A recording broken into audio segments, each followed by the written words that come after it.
उपनिषदों के विषय में सामान्य चर्चा हमने पिछली बार की और साथ में ईशोपनिषद ईशावास्योपनिषद के कुछ मंत्र भी हमने किए थे और जैसा मैंने आपको बताया कि आचार्य शंकर ने उपनिषदों का भाष्य किया है। दत्तात्रेय के अंतर्गत 3 ग्रंथ मुख्य रूप से आते हैं वेदांत के प्रस्थानों में उपनिषद, भगवद गीता और ब्रह्मसूत्र के वेदांत। तो उसमें से उपनिषद पहला प्रस्थान है और गीता पर हमें उपनिषद का पूरा प्रभाव दिखलाई देता है। इसीलिए गीता के विषय में ही कहा गया है सर्वोपनिषदों का वो योद्धा गोपाल पार्थो वत्स सुधीर गोप्ता युद्धम गीता है।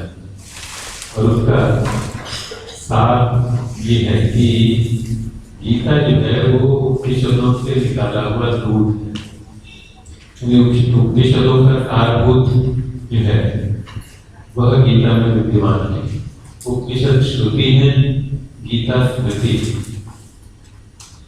और श्रुति के लिए जो पुराना हमारा सिस्टम था उसमें कुछ एक वर्णाश्रम व्यवस्था बनी हुई थी, लेकिन स्मृति के मामले में वह वर्णाश्रम व्यवस्था इतनी कसी हुई थी, स्ट्रिक्ट नहीं थी, इतनी कठोर नहीं थी। अब जो आचार्य शंकर हैं उनके 10 उपनिषदों पर उनका भाष्य निर्विवाद रूप से स्वीकार किया जाता है।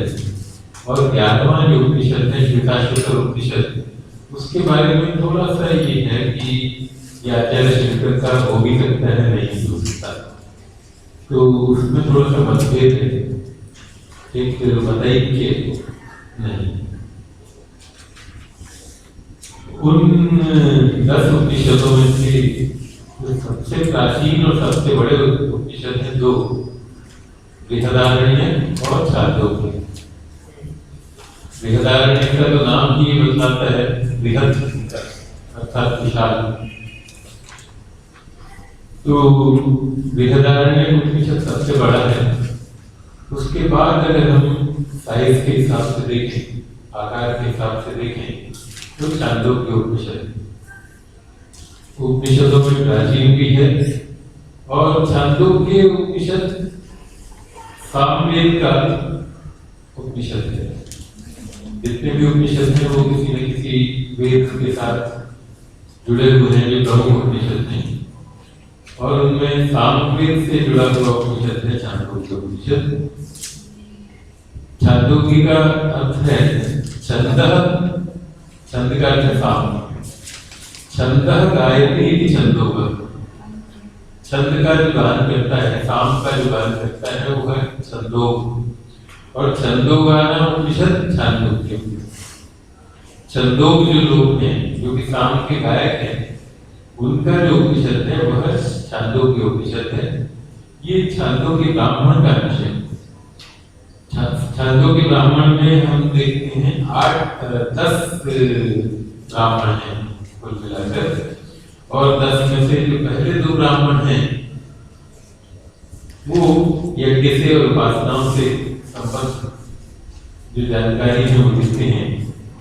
और बाकी जो 8 ब्राह्मण हैं वो छांदोग्य उपनिषद के हैं। और जैसा मैंने आपको बताया सबसे प्राचीन जो उपनिषद है उनमें से एक है। तो बहुत सारी कथाएं इसके नाम से प्रचलित है। एक कथा आपने बड़ी प्रसिद्ध कथा सुनी होगी, सत्यकाम जावाल की।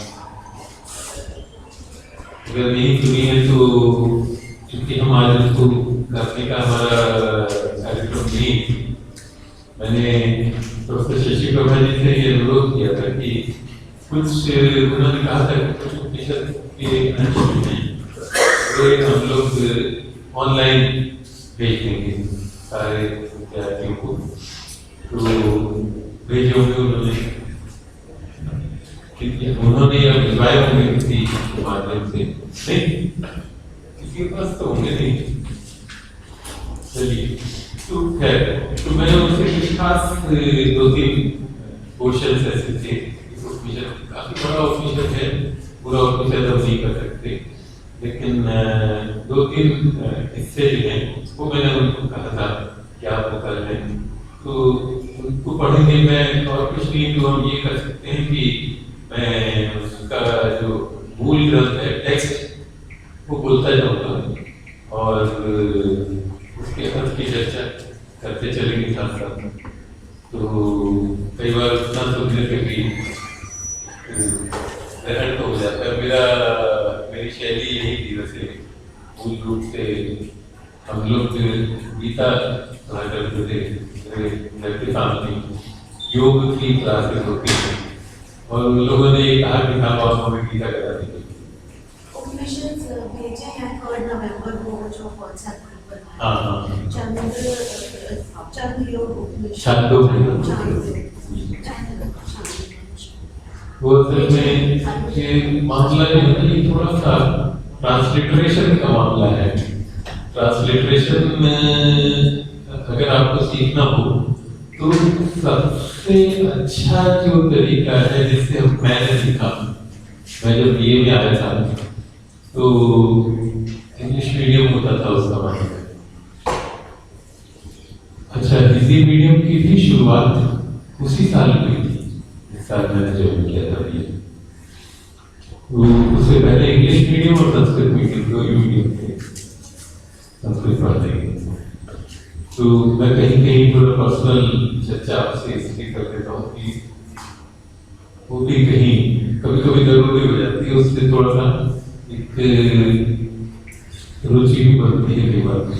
तो इंग्लिश मीडियम में जो उपनिषदों के अच्छे अनुवाद थे, छोटे छोटे वॉल्यूम्स थे, रामकृष्ण मिशन, अद्वैत आश्रम, ये जो सारे आचार्य रामकृष्ण परमहंस से जुड़े हुए जो संस्थाएं हैं उनके साथ मद्रास में, कलकत्ता में और जगहों पर तमाम, तो उसके जो सन्यासी लोग हैं उन्होंने इंग्लिश में कुछ अच्छे ट्रांसलेशन उपनिषदों के किए। और मेरे से आप लोगों से किसी ने पूछा था, वो मुझे लग रहा है वो आए नहीं थे इस बार, उन्होंने पूछा था कि साहब मेरे पास ये गीता प्रेस का अनुवाद है हिंदी का, हाँ इधर कहीं बैठे थे, तो उन्होंने कहा था कि इसकी भाषा थोड़ी कठिन है और मुझे इसे समझने में दिक्कत हो गई है, मुझे इंग्लिश में बताइए। एक इंग्लिश में बहुत अच्छा जो अनुवाद है वो है डॉक्टर एस राधाकृष्णन का, डॉक्टर राधाकृष्णन, एस राधाकृष्णन, सर्वपल्ली राधाकृष्णन, जो आप जानते हैं हमारे राष्ट्रपति भी रहे, उपराष्ट्रपति भी रहे और उससे पहले वे फिलॉसफी के प्रोफेसर थे और संस्कृत का उनका बहुत अच्छा ज्ञान था। तो उन्होंने अंग्रेजी में अनुवाद किया है उपनिषदों का, द प्रिंसिपल उपनिषद के नाम से। अगर आप पढ़ना चाहें तो अच्छी मोटी सी किताब है, हार्पर कॉलेज उसके प्रकाशक हैं, उन्होंने पब्लिश की। इसके अलावा मैंने उनको भी बताया था कि जो रामकृष्ण मिशन के जो सन्यासी लोग हैं उनके कुछ बहुत अच्छे अनुवाद हैं, वो अलग अलग हैं, छोटे छोटे वॉल्यूम्स हैं। ईशोपनिषद का बहुत छोटा सा है, तीनोपनिषद है। हाँ, पुस्तक की नाम क्या होता है? The principal Upanishad, the principal Upanishad यानी प्रमुख उपनिषद। और जहाँ तक मुझे ध्यान है उसमें शायद 15 या 16 उपनिषद हैं। हालांकि ए ह्यूम नाम के स्कॉलर हुए हैं, उनकी भी ऐसी कुछ टाइटल है पुस्तक का और उन्होंने 13 उपनिषदों को लिया है। लेकिन अगर उसको भी और छोटा करें तो 11 उपनिषद बनते हैं, श्वेताश्वतर मिलाकर और उसकी चर्चा हमने पिछली बार की थी। आप में से कुछ तो ध्यान होगा, ईश के कट गुंडक छांदोग्य बृहदारण्य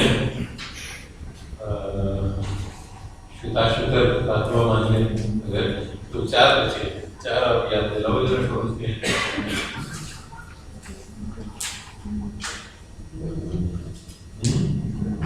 मांडूक्य उपनिषद, आत्मा हो गया, केन को तो शामिल कर लिया, घट को भी कर लिया, तो यह तीनों कर दिया।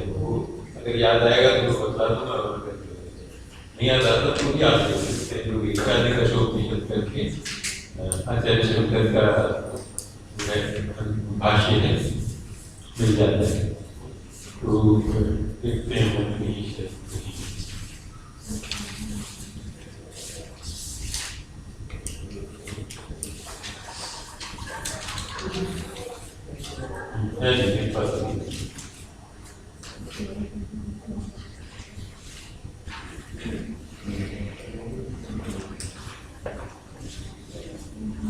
लेकिन है तो ये 10 उपनिषद जो है प्रमुख माने जाते हैं, और उसके साथ श्वेताश्वतर को मिलाना है, ठीक है। अच्छा, तो उनमें से ये जो छांदोग्य उपनिषद है, हाँ मैं आपसे उसकी बात कर रहा था। ट्रांसलिटरेशन जो है, यानी ट्रांसलिटरेशन का मतलब है लिपि को बदल कर लिखना, और उस जितने ये रामकृष्ण मिशन से प्रकाशित उपनिषद हैं, उन सब में ट्रांसलिटरेशन की स्कीम है। यानी उसमें क्या है कि मैं आपको जरा लिखकर दिखला देता हूँ।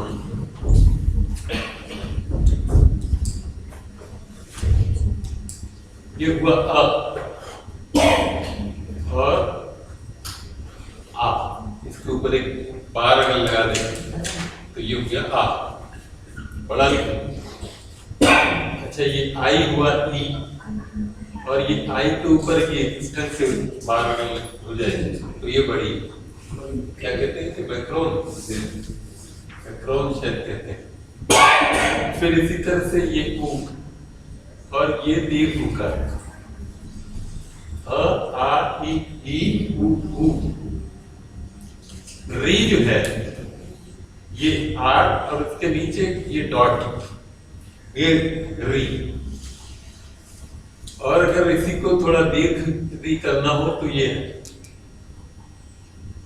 इसी तरह से संस्कृत में ये री भी होता है, हालांकि इसका प्रयोग बहुत कम होता है। फिर ये ए, ये आई, ओ, औ, और अगर ये अनुस्वार लगाना हो तो इस ढंग से भी लिखा जाता है, नीचे डॉट लगाकर भी लिखते हैं, लेकिन सबसे ज्यादा जो प्रचलित है वो ऊपर एक डॉट लगाकर, यही प्रचलित है। और विसर्ग है, विसर्ग के लिए ये है, एच के नीचे एक डॉट। रामः जैसे हमको कहना होगा तो हम इस ढंग से लिखते हैं। ये थोड़ा विषयांतर हो गया क्योंकि वो आपने छांदोग्य को पढ़ने में थोड़ी सी थी ना, इसलिए। इसी तरह से आप देखेंगे तो फिलॉसफी में इसको डायक्रिटिकल मार्क्स बोलते हैं। हाँ, डायक्रिटिकल मार्क्स। तो ये स्कीम ऑफ ट्रांसलिटरेशन के लिए जो मार्क्स लगते हैं वो डायक्रिटिकल मार्क्स कहलाते हैं। तो ये जो स्कीम है, ये उनके जितने भी उपनिषद हैं उसको सबने दी है, और बाकी जो है वो बहुत स्पष्ट है।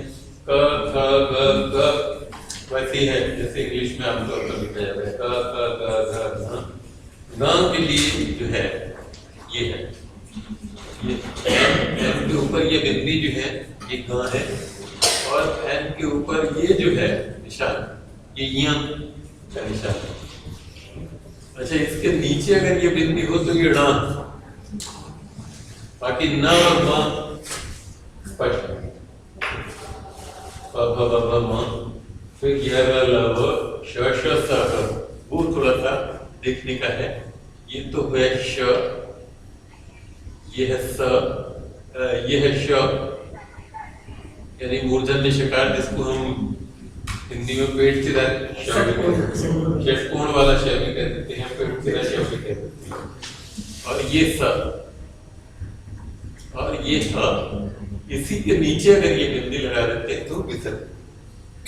ठीक है, तो अगर कभी वास्ता पड़ जाए कि भाई ये इंग्लिश में पढ़ना है आपको, तो इस ढंग से आप देख सकते हैं। और ये सारी स्कीम जो है ये उसमें वॉल्यूम्स में अच्छे से दी हुई है।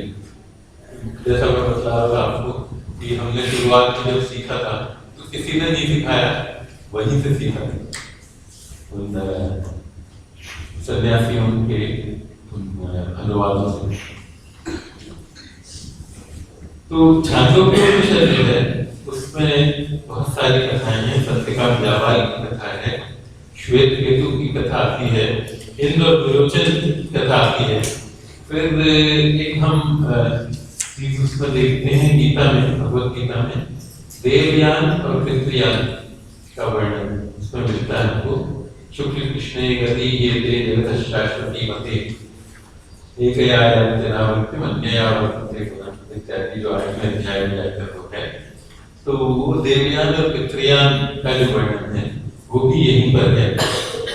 एक नारद और सनत कुमार का जो संवाद है वो भी हमको छांदोग्य उपनिषद में मिलता है। और उसमें से कुछ अंश हम इसमें से पढ़ेंगे। तो सत्यकाम जाबाल की कथा तो मैं आपको वैसे ही सुना देता हूँ। सत्यकाम जाबाल के बारे में हम लोग छोटे थे तब हमने पढ़ा था। बच्चों को ये जो कहानियां पढ़ाई जाती है ना, तो उस जमाने में शौक था। तो एक ये कहानी हमने पढ़ी थी कि जाबाला नाम की महिला थी, उसका पुत्र था सत्यकाम। अब सत्यकाम ने कहा कि मैं पढ़ने के लिए जाना चाहता हूँ, तो गुरु के पास जाऊंगा, मेरा गोत्र पूछेंगे तो माँ मेरा गोत्र बतलाओ।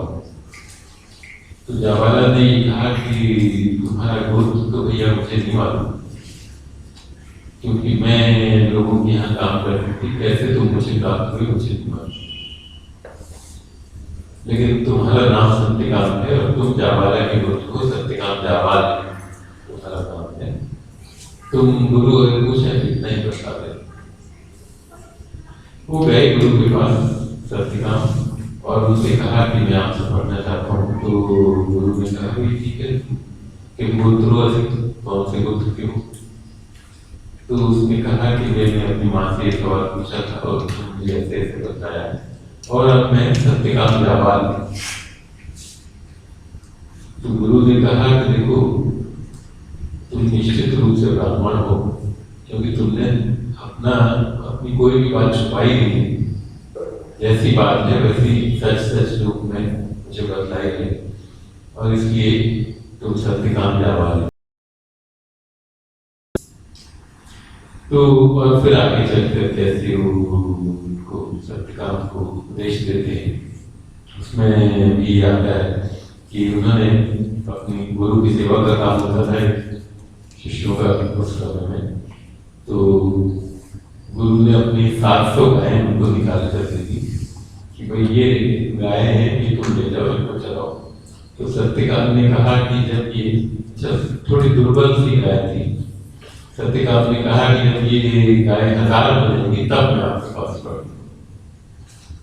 और वो चले गए जंगल में, उनको चराते रहे और बहते रहे, काफी दूर तक निकल गए उनको चराते हुए।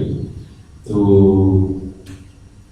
एक दिन ऐसा हुआ कि एक उनमें से एक वृषभ, एक बैल है, उसने कहा कि सत्यकाम, तो उसने कहा बोली भगवान। तो उसने कहा कि हम लोग अब 1000 हो गए हैं, अब तो हमें वापस गुरु के पास बैठी। और उसने कहा कि तुमको ब्रह्म के विषय में भी मैं बतलाऊंगा। तो ब्रह्म के विषय में 1/4 जानकारी मैं बता देता हूँ, उसको तुम मेरे से सुन लो। तो उन्होंने बोले अटेंडेंस में हो गई हिंदी। हाँ,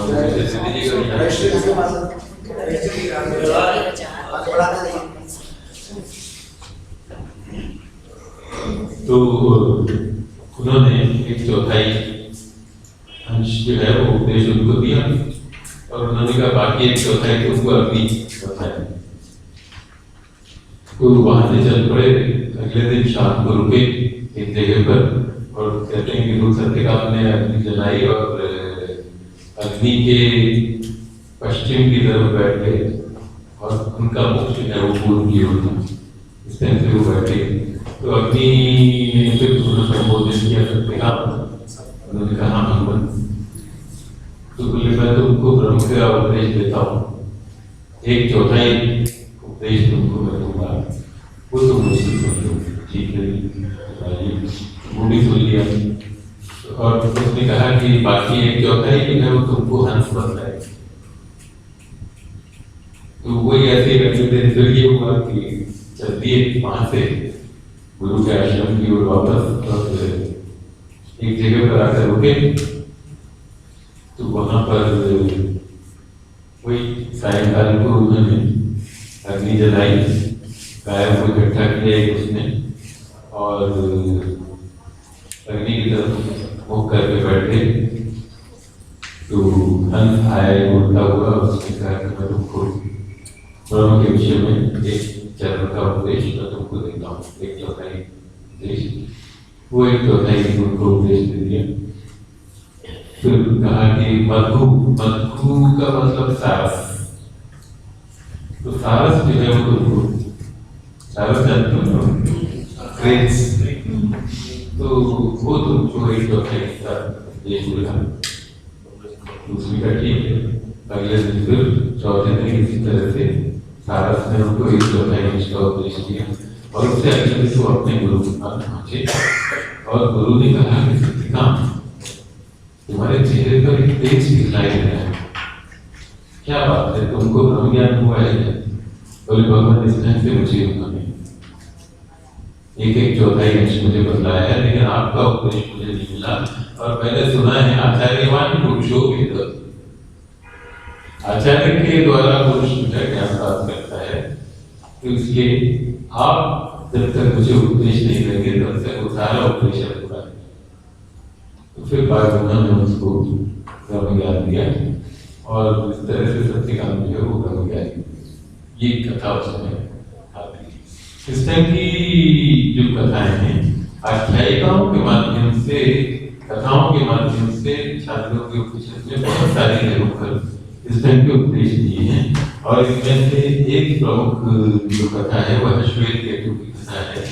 तो मेरे पास टेक्स्ट है, मैं टेक्स्ट पढ़ूंगा और साथ साथ उसका बदलाऊंगा। वो टेक्स्ट जो है वो कहीं हमारी कोशिश ही होगी कि उसके कुछ चुने हुए अंश हम पढ़ें। श्वेत केतु की जो कथा है वो 6ठे अध्याय में हमको मिलती है इसके छांदोग्य उपनिषद से।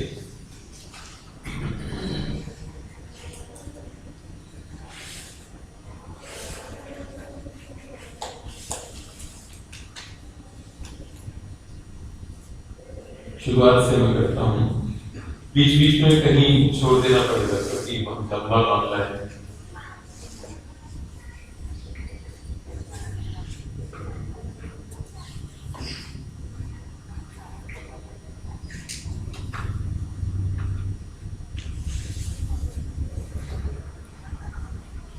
श्वेत केतु आरुणेय आसव। अगर आपके पास कोई टेक्स्ट है तो आप टेक्स्ट को भी निकाल लें, जिनके पास तो थोड़ी सुविधा रहती है टेक्स्ट के सामने कुछ पढ़ने, और अगर नहीं हो तो कोई बात नहीं।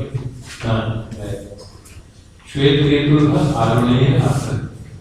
सो मैम ने टेक्स्ट किया हुआ है।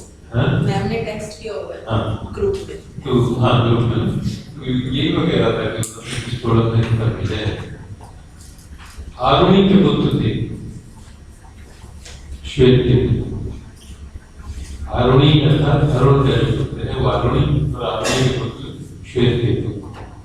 तम था पिता वाच्य, उनको पिता ने कहा, क्या कहा? श्वेत केतु वस ब्रह्मचर्य, श्वेत केतु तो ब्रह्मचर्य का वास करो, ब्रह्मचर्य का पालन करो और ब्रह्मचर्य से रहो जाकर न वै सौम्य अस्मत् कुलीनो अननुच्य ब्रह्म बंधुरेव भवति इति। हे सौम्य, सौम्य कहते हैं, जैसे कहते हैं ना डियर या भद्र, वत्स, इस ढंग का सौम्य। तो ये सौम्य अस्मत् कुलीना, हमारे कुल में उत्पन्न कोई जो भी व्यक्ति है वह अनुच्य, अनुच्य अर्थात अध्ययन करके, अनानुच्य अध्ययन बिना किए कोई भी ऐसा व्यक्ति नहीं है जो कि ब्रह्मबंधु की भांति हुआ है। ब्रह्मबंधु अर्थात नाम का ब्राह्मण, नामात्र का जो ब्राह्मण है, ऐसा कोई व्यक्ति नहीं हुआ जो कहता है कि भाई ये मैं ब्राह्मण हूँ लेकिन ब्राह्मणों जैसा जो आचरण नहीं करता वह ब्रह्मबंधु कहलाता है। और ब्रह्मबंधु जो है वो बहुत प्रशंसनीय टाइटल नहीं है। तो उन्होंने कहा कि कोई भी ऐसा व्यक्ति हमारे कुल में नहीं हुआ जो मात्र नामात्र का ब्राह्मण हो और जो जिसने अध्ययन नहीं किया। ये टेक्स्ट पढ़ने का एक उद्देश्य ये भी है कि आप संस्कृत पढ़ते हैं तो व्याकरण सीखते हैं। व्याकरण सीखकर तो जितनी संस्कृत आप जान सकते हैं उसके मुकाबले अगर थोड़ा सा संस्कृत ही पढ़ें, आजकल जो विधि है पढ़ने की वो सबसे अच्छी विधि यही मानी गई कि संस्कृत में बोलना शुरू कर दीजिए। अंग्रेजी सीखनी हो तो इंग्लिश में बोलना शुरू कर दें, हिंदी सीखनी हो तो हिंदी बोलना शुरू कर दें। अच्छा, मैं एक बार मुझे ध्यान है एक झंडे वाला में है शायद संस्कृत भारती, तो मैं बाई चांस वहाँ पहुँच गया कुछ पुस्तकें और कुछ कैसेट्स वगैरह लेने के लिए। उस समय कैसेट्स का प्रचलन अच्छा था। वहाँ पर दो लड़कियाँ मुझे मिली काले थे कॉलेज और खूब अच्छी संस्कृत बोलती। मैंने उनसे पूछा, मैंने कदाचित काठिन्य में कभी तुम्हें कठिनाई अनुभव होती है बोलने में? तो उन्होंने कहा काठिन्य तो भवती हो, कठिनाई तो होती है किंतु सर्वथा व्यवहार अवश्य करना चाहिए। यदि अशुद्ध है भवंती भवन्तु नाम, अशुद्धियां अगर होती है तो लेकिन व्यवहार अगर नहीं करेंगे तो कैसे सीखेंगे? तो इस दृष्टि से भी अगर हम थोड़ा सा संस्कृत ग्रंथों को अगर पढ़ें तो एक अभ्यास हमारा बनता है, उससे परिचय होता है। और इसलिए खासकर जब मैं इसीलिए मेरे से कोई पूछता है कि संस्कृत कैसे सीखें तो मैं कहता हूँ आप भगवत गीता पढ़ो। भगवत गीता की संस्कृत सरल भी है और वो एक मूल संस्कृत को पढ़ा जाना जो है वो एक आपको अभ्यास है। हमारे यहाँ पुराने जमाने में ऐसे ही पढ़ाया जाता था कि छोटे छोटे बच्चे होते थे और उनको गीता रटा दी जाती थी या स्तुतियाँ श्लोक उनको याद करा दिए जाते थे और उस माध्यम से वो लोग पढ़ते थे। वरना क्या होता है कि जो उच्चारण है उस उच्चारण में ही इतनी गलतियां होती हैं कि कानों को अपने कटती। इसलिए अच्छा है कि हम थोड़ा सा कहीं भी टेक्स्ट पढ़ें। सह 12 वर्षः उपेत्य 24 वर्षः सर्वान् वेदान् अधीत्य महामना अनुचानमानि स्तब्धः हेयाय। 12 वर्ष 12 वर्ष की आयु पर वह उपेत्य अर्थात उपनयन कराकर चला गया और 24 वर्ष जब वो 24 वर्ष का हो गया तब सर्वान् वेदान् अधीत्य समस्त वेदों का अध्ययन करके महामना बहुत अपने को बुद्धिमान मानता हुआ अनुचान मानी, अनुचान जो वेल रेड अच्छी तरह से पढ़ा हुआ है ऐसा अपने को मानी मानता हुआ। इस प्रकार से अपने को बड़ा अच्छा अध्येता समझता हुआ स्तब्ध स्तब्ध कहते हैं कि जैसे खंबे की तरफ से रह जाए, सीधा अकड़ना जिसे कहते हैं ना, वो है स्तब्ध का, कि बड़ा अकड़ता हुआ बड़े उद्दंड भाव से ये आ गया वापस लौटना। तम पिता वाच श्वेत केतु, पिता ने देखा कि ये तो बड़ा उद्दंड हो गया है, ये जो विद्या है उसको तो विनय सिखाना चाहिए था और ये उद्दंड होकर लौटा है। तो उन्होंने उसकी असलियत उसको बताने के लिए उससे पूछा, कोई श्वेत केतु यन्नु सौम्य इदम महामना अनुजानमानी स्तब्धो असि, तुम जो इतने अपने आप को बड़ा भारी मानकर चल रहे हो, बड़ा पढ़ा लिखा मान रहे हो और बहुत स्तब्ध बड़े उद्दंड भाव से लौटे हो, उत्तम आदेशम प्राक्ष्य, क्या तुमने वो उपदेश, आदेश का अर्थ यहाँ पर है उपदेश, आप उसमें तैत्तिरीय उपनिषद में अगर देखें तो हमारे यहाँ तर्कोपनिषद में भी वो पढ़ाया जाता है, मतलब उसका उच्चारण कराया जाता है जमाने में, एष आदेश एष उपदेश, ये आदेश है, यही उपदेश है। स्वाध्याय नाम प्रबंधक, सुने होंगे वाक्य आपने में कि स्वाध्याय से कभी प्रमाण न करें, और मातृदेवो भव, पितृदेवो भव, आचार्य देवो भव। आजकल थोड़ा सा ना गड़बड़ी होती है, एक लोग इसमें भी विसर्ग लगा भव नहीं होता, भव, मातृदेवो भव, पितृदेवो भव, आचार्य देवो भव। तो ये तमाम चीजें हैं और फिर उसके बाद कहते हैं एष आदेश एष उपदेश, यही आदेश है, यही उपदेश।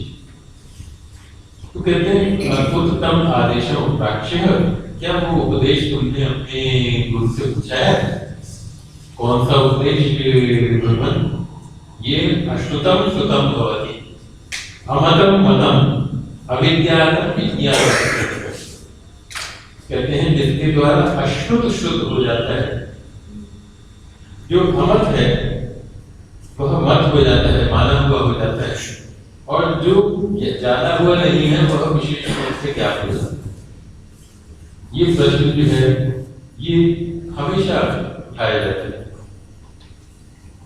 मुंडकोपनिषद में यही आती है कथा कि शौनक जो है महाशाल अर्थात महागृहस्थ, बड़े गृहस्थ थे शौनक जी में, और वे अंगिरा ऋषि के पास पहुंचते हैं और उनसे पूछते हैं तस्मिन् खलु विद्याते सर्वमिदं विज्ञातं भवति, तस्मिन् खलु भगवो विद्याते सर्वमिदं विज्ञातं भवति। भगवान ऐसा कौन सा तत्व है जिसे जान लेने पर सब कुछ ज्ञान हो जाता है?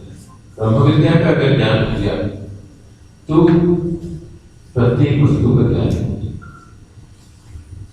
वही ये यहाँ पर कह रहे हैं कि ऐसा आदेश क्या तुमने अपने गुरु से पूछा था जिसके द्वारा जो नहीं सुना है वह भी सुना हुआ हो जाता है, जो नहीं पढ़ा है वह भी पढ़ा हुआ हो जाता है, और जो नहीं जाना हुआ है वह भी ज्ञात हो जाता है।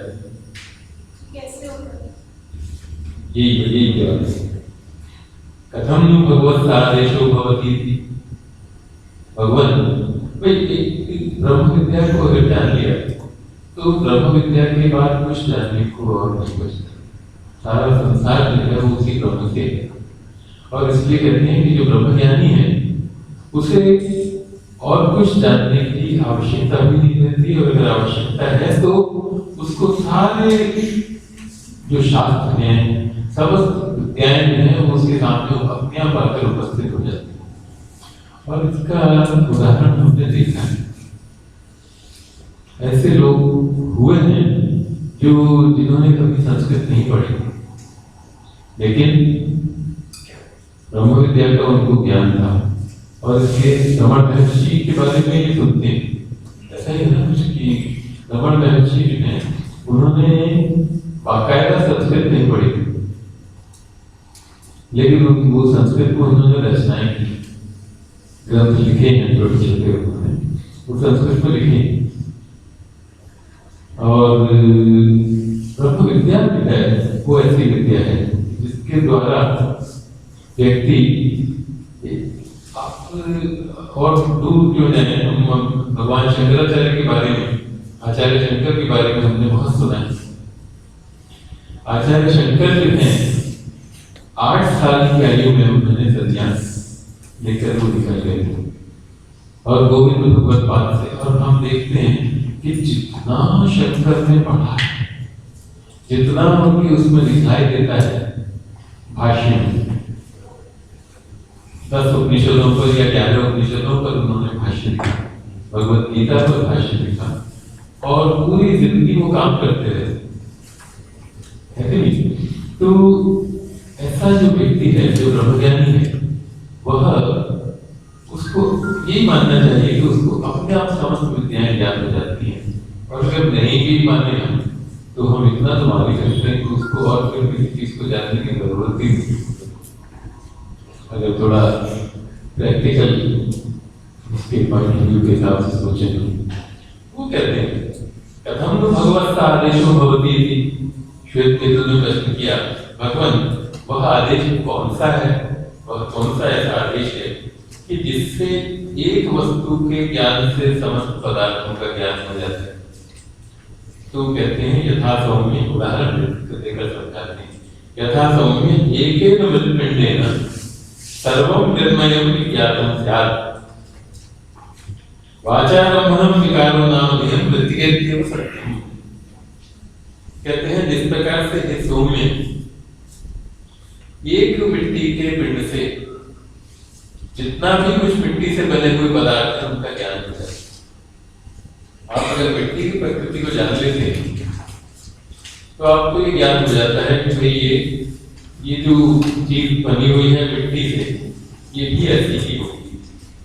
आप देखिए ना कि सोने की अगर पहचान हो गई तो सुनार जो है वो बड़े मजे से कह देता है साहब, ये आप अगर कभी जाए सुनार के पास, कोई सोने का जेवर लेकर जाते हो तो वो सुनार क्या कहता है कि साहब, आप कहते हैं कि ये मुझे बहुत महंगा बनवाया था, इस चीज को मैंने बनाई दी है। वो कहता है जी बनवाई की चोरी आ गई, ये कितने का इसमें सोना है, इसमें 10,000 का सोना है, आप इसको अगर आपको बेचना है तो 10,000 में मैं इसको ले सकता हूँ। बनवाई आपने चाहे इसकी 20,000 की, मुझे है ना? तो जो मूल तत्व है, अगर उस मूल तत्व का अगर ज्ञान आपको हो जाए तो सब कुछ का ज्ञान अपने आप हो जाता है। ये वो कहते हैं यथा सौम्य एकेन मृत्पिंडेन सर्वं निर्मयं विज्ञातं भवति। एक मिट्टी के पिंड से, एक मिट्टी का जो लौंडा है, टुकड़ा है, ढेला है, उसकी प्रकृति को यदि आप जान लेते हैं तो जो कुछ भी मिट्टी से बने हुए पदार्थ हैं उन सबका ज्ञान अपने आप हो जाता है। वाचारम्भणं विकारो नामधेयं, बाकी जितने भी विकार हैं वो सब क्या है? वाचा आरम्भणम, वाणी का आरंभ मात्र, वाणी का खेल है, नाम मात्र है केवल। मृत्तिकेत्येव सत्यम्, उसमें जो तत्व है वह केवल मात्र मृत्यु। इसी तरह से और आगे उदाहरण देते हैं, यथा सौम्य एकेन लोहमणिना सर्वं लोहमयं विज्ञातं स्यात्। और जिस तरह से एक लोहमणि, लोहमणि का अर्थ सोना, एक सोने का जो ज्ञान हो जाएगा आपको तो आपको संपूर्ण लोहमय पदार्थों का ज्ञान अपने आप हो जाता है। इसीलिए वो ये कहते हैं, बल्कि ने लिखा है, सुवर्णम ही यथा भिन्नम स्वैराकारी रवाई। सुवर्ण जो है अलग अलग आकारों में बदलता है, और वो आकार कैसे हैं? अपाई, चले जाने वाले अपाय में अलग अलग चले जाते। आपने उसमें पढ़ा होगा व्याकरण, आप थोड़ा विस्तार से पढ़ेंगे तो व्याकरण में अपादान की परिभाषा दी है पाणिनि ने, ध्रुव अपाय अपादान। अपाय अर्थात अलग होना जो है, उसमें जो ध्रुव रहता है, जो एक सा रहता है, वो अपादान कहलाता है। और अपादान में कौन सी विभक्ति होती है? पांचवी, है ना? पंचमी विभक्ति होती है, ये आपने पढ़ा है। तो अपादान क्या है? अब हम लोग पढ़ाते हैं तो ऐसे पढ़ाते हैं उसको आमतौर पर कि भाई जहाँ से हो पृथक होना, पृथक होना। ये सही उसकी जो डेफिनेशन है वो यही कि पृथक होने के अर्थ में जहां पर जो चीज ध्रुव है, जिस चीज से पृथक हो रहा है, अगर आप कहें कि मेज से ये उठाया तो मेज से पृथक हुआ है, ये मेज ध्रुव है, निश्चल है, और ये चलने वाला है। मेज इतनी आराम से नहीं चलती है ना, लेकिन मेज भी निकल सकती है। आप कहें कि कमरे से मेज निकाल ली तो कमरा ध्रुव हो गया और मेज चल गया चलायमान, तो कमरा अपादान कहलाएगा। तो जो ध्रुव है वह अपादानी कहलाता है, और उसमें जो अपाय जो अलग होना है, तो इसलिए वो कहते हैं अपाय ही, जो जिसका अपाय होता है ऐसे पदार्थों के माध्यम से। अगर सुवर्ण भिन्न भिन्न भी होता है तो भी वो कहलाता सुवर्ण ही, अलग अलग आकार भले ही हो लेकिन सुवर्ण कहलाता है। विकास से विधानानाम शुद्धम एवं वाच्यताम, शुद्ध सोना ही जो है वो उसके माध्यम से कहा जाता है। भाई ये रोचक है, ये अंगूठी है, ये कुंडल है, ये क्या होता है पहले में जो पहनते हैं चेन है, ये तमाम चीजें जो है ये क्या बांगती का, तो ये तमाम चीजें जो है ये सब क्या है? सोना है। मूल जो बात है सोने की, जो सुनार उसमें दिखता है वो सोने को ही दिखता है। तो इसी तरह से कहते हैं एक लोहमणि से, एक सोने के टुकड़े से समस्त लोह के पदार्थ, लोहमय, लोह का अर्थ यहाँ पर सोना है, समस्त लोहे के सोने के पदार्थ जो है वो जान लिए जाते हैं। क्यों? वाचारम्भणम विकारो नाम होते हैं, क्योंकि जितने भी विकार है वो सब वाणी का केवल मात्र खेल मात्र। लोहम इत्येव सत्यम, सोना जो है वो केवल मात्र सत्य। तो इसलिए पूरा जो संसार है वो किससे बना है? ब्रह्ममय है, और इसलिए ब्रह्म जो है वह एकमात्र तत्व है, बाकी सब केवल मात्र नाम है। और इसलिए आचार्य शंकर ने कहा है अस्ति भाति प्रियम रूपम नाम चैत्यं च पंचकम्। अस्ति भाति प्रिय रूप और नाम, ये हमको 5 चीजें इसमें दिखाई देती हैं। एक अस्थि मन है, होने का भाव, एक भाति प्रतीत होता है, चेतना होती है उसमें, और एक प्रिय आनंद का अनुभव होता है। फिर इसके अलावा क्या है? नाम और रूप, उसका अलग नाम है और अलग अलग रूप। आद्यम त्रयम ब्रह्मरूपम जगत रूपम तत्व, जो पहले 3 है वो ब्रह्म रूप है, वही आत्म तत्व है वास्तव में, सत, चित्त और आनंद। ये 3 चीजें जो है ये ब्रह्म का रूप है, और बाकी जगत नाम रूप है। तो जगत क्या क्या है? जगत केवल नाम रूप की है। इसलिए कहते हैं वाचारम्भणम विकारो नामधेयम्, व्यक्ति के केवल सत्य है। मिट्टी जो है वही एकमात्र सत्य है। और इसी तरह से आगे है उदाहरण देते हैं। और तब श्वेत केतु ने क्या उत्तर दिया कि मुझे ये लगता है कि मेरे गुरु जी जो है उनको जानते हैं, अगर वो जानते होते तो मुझे क्यों ना बतलाते। उसको ये लगा कि ऐसा ना हो कि मेरे पिताजी जो है तो मेरे को गुरु के पास वापस भेजने जा भैया पूछ कर आ गुरु जी। तो उन्होंने कहा कि गुरु जी जो है वो शायद इसको जानते नहीं थे, जानते होते तो मुझे अवश्य बता। तो इसलिए भगवान स्वयं में तत्प्रवीत हुई थी, भगवान आप ही मुझे वो बताइए। ये इसने अपने पिता से कहा और पिता ने कहा था तो हमने सीधा हुआ ठीक है बेटा, तुम जैसा कहोगे तो मैं वैसा ही मैं करता हूँ। तो ये कहकर उन्होंने आगे उनको बताया। और क्या बताते हैं, सदैव सौम्य इदम अग्र आसीत् एकम विवाद। हे सौम्य, सत एव इदम अग्रे आसीत्। अग्र माने आरंभ में, आगे, आगे से कितना ही था, आगे माने प्रारंभ में। यह केवल मात्र एक ही तत्व था और वह तत्व क्या था, सत्य। सत्य एकमात्र तत्व था और वही एक था, वही अद्वितीय था। कैसा एक था, ये सवाल उठता है कई बार। भाई एक था तो एक जहां पर है वहां दो भी होंगे, एक और एक मिलाकर दो नहीं। कहते हैं वो ऐसा गिनती के लिए एक नहीं था, एक की गिनती तो वही होगी ना, एक की गिनती जो है वो तो आपेक्षिक है। जहां दो होंगे वहां कहेंगे कि ये एक है, ये एक है, और इस तरह से एक होगा। वो कहते हैं नहीं, अद्वैत था, दूसरा कोई था नहीं। एकमेवाद्वितीयम् तथा एके आहु असत् एव इदम् अग्र आसीत् एकमेवाद्वितीयम्। कुछ लोग ऐसा कहते हैं, एके मतलब कुछ लोग, there are some persons who say this। कुछ लोग हैं जो ऐसा कहते हैं कि असत ही था प्रारंभ में और वही अकेला था, तस्मात् असतः सत् जायत। उस असत से सत उत्पन्न हुआ, ऐसा भी कुछ लोगों का कहना है। कहते हैं ना, बुद्धिज्म में ये कहा जाता है कि जो था प्रारंभ में वो कुछ नहीं था, शून्य था, शून्य से ये सारे सृष्टि उत्पन्न हुई।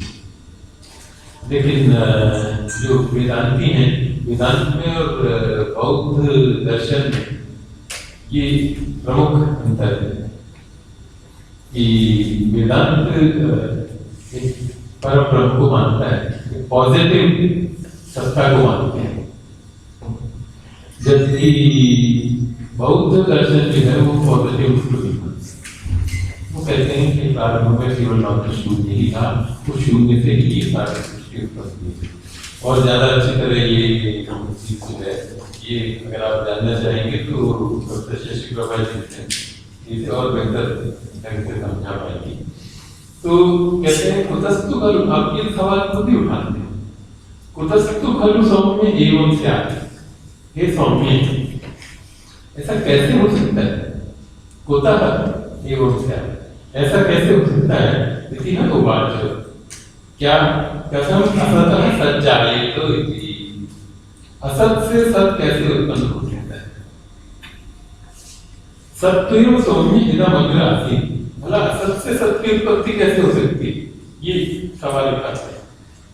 सत्तु एव सौम्य इदम् अग्र आसीत्। ये सौम्य प्रारंभ में केवल मात्र सत्य था, एकमेवाद्वितीयम्, और वह एक था और अद्वितीय था।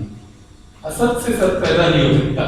वो शंकर वहां पर तर्क देते हैं कि भाई बीज के बिना अंकुर कैसे पैदा हो सकता है, कुछ होगा तब किसी की उत्पत्ति होगी।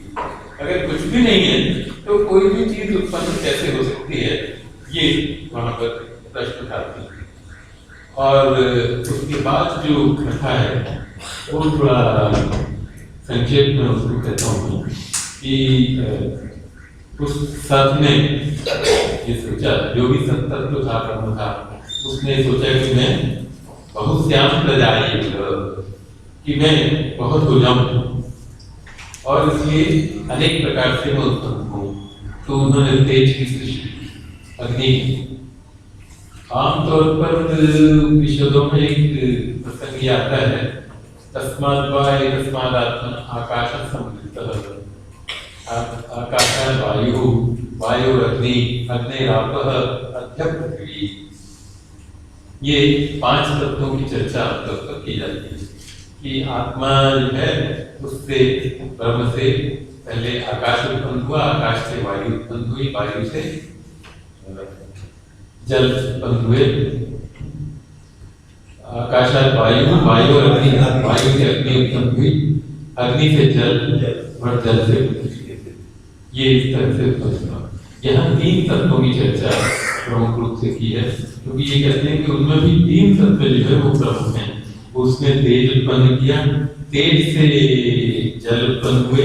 तेज ने ये सोचा कि मैं भी बहुत हो जाऊं, तो उस तेज ने जल को उत्पन्न किया। और इसमें एक प्रमाण वो ये देते हैं कि जहाँ जहाँ आदमी, जब बहुत ज्यादा गर्मी होती है तो क्या होता है, जल आता है, पसीना जल है।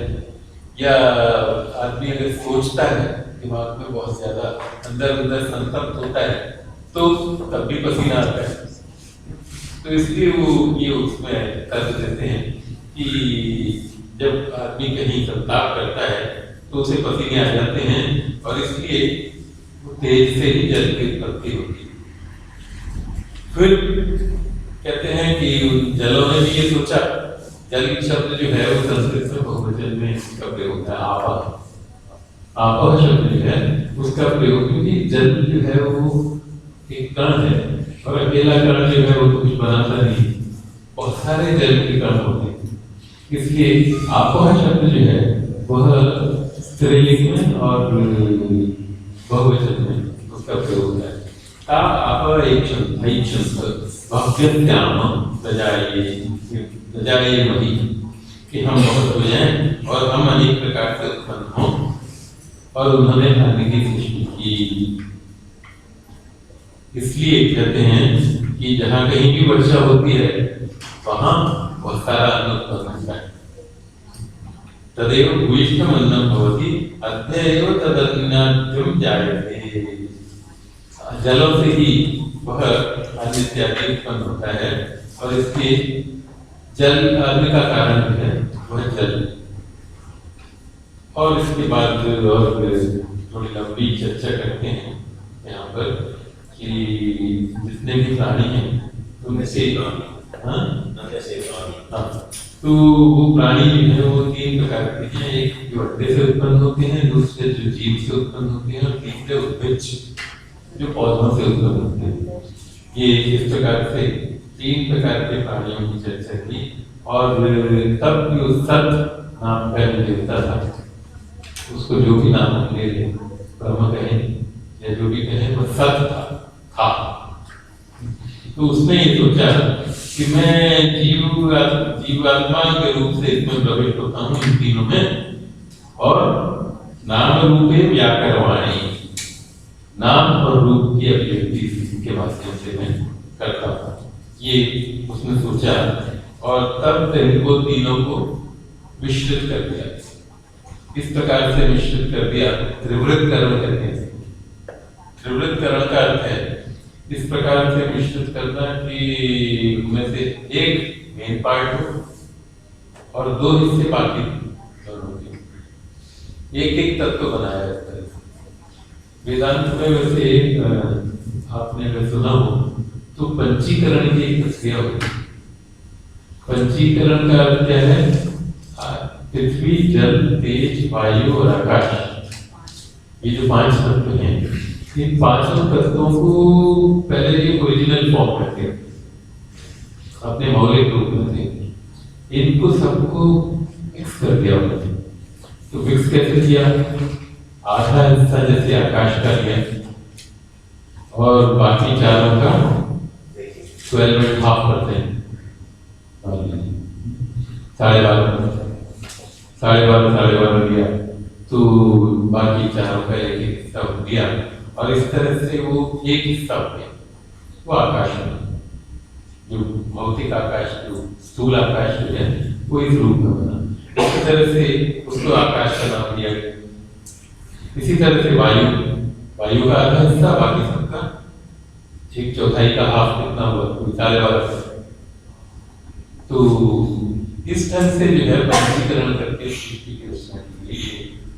वेदांत आता है यहाँ जो है वो त्रिवृतकरण की बात करती है कि उनको त्रिवृत किया, और त्रिवृत करके फिर उनमें वो सत अपने आप प्रविष्ट हो गया, और उसने उनसे नाम और रूप की सृष्टि की। इस समस्त जो जगत है, जो सृष्टि है, उसकी सृष्टि की। और इसके जो अग्नि है, वो अग्नि वो नहीं है जो ओरिजिनल अग्नि, बल्कि ये अग्नि का तो नाम है, नाम रूप की सृष्टि है ये अग्नि। इसी तरह से अब अन्न जो है, अब जो है जल, वो भी इसी प्रकार से है और इसी प्रकार से कहते हैं अन्न है। तो ये सारी चर्चा जो है, इसको करने के बाद आरोही उसको ये समझाते हैं कि भाई जो मन है वह मन अन्न की सृष्टि है, प्राण जल की सृष्टि है और वाणी तेज की अग्नि की सृष्टि है बताते हैं। और उसमें एक उदाहरण देते हैं कि आप अगर अन्न के बिना आप 15 दिन जीवित रह सकते हो, लेकिन जल के बिना जो प्राण है वो नहीं रह सकते 15 दिन। ये उसमें तर्क देते हैं और फिर वो ये कहते हैं कि अन्नमयम सौम्य मन, एक सौम्य मन जो है वो अन्नमय है, प्राण आपोमय, आपोमय का प्राण, तेजोमयी वाक और वाणी जो है वो तेजोमयी है। अब कुछ व्यक्ति तो ये कहते हैं कि मुझे थोड़ा सा इसको और स्पष्ट कीजिए इस बात को, मुझे ये बात पूरी तरह से समझ नहीं आई, वो माँ वो या तू। तब वो कहते हैं कि देखो भाई, ये पुरुष जो है 16 कला वाला है, तो तुम ऐसा करो, तुम 15 दिन तक तुम कुछ भी मत खाओ और जलपान जो है वो अपनी इच्छा के अनुसार करो, जल पियो केवल मात्र। प्राण जलमय है और इसलिए प्राण का नाश नहीं होगा, जल पीते रहोगे तब भी प्राण का नाश नहीं होगा। तो उसने 15 दिनों तक अनशन किया, 15 दिनों तक उसने कुछ भी नहीं खाया श्वेत केतु, और फिर अपने पिता के पास वो आता है, उसके पिता भी हैं और गुरु भी, तो उनके पास आता है और कहते हैं कि बताइए भगवान अब मैं क्या करूं। तो उन्होंने कहा भैया ऐसा है, ऋग यजुष और साम इनका पाठ करो। वो कहता है मुझे कुछ नहीं सूझता, मेरी जो स्थिति है वो ऐसी है, न वही माँ प्रतिभांति को, मुझे कुछ भी इस समय नहीं सूझ रहा है।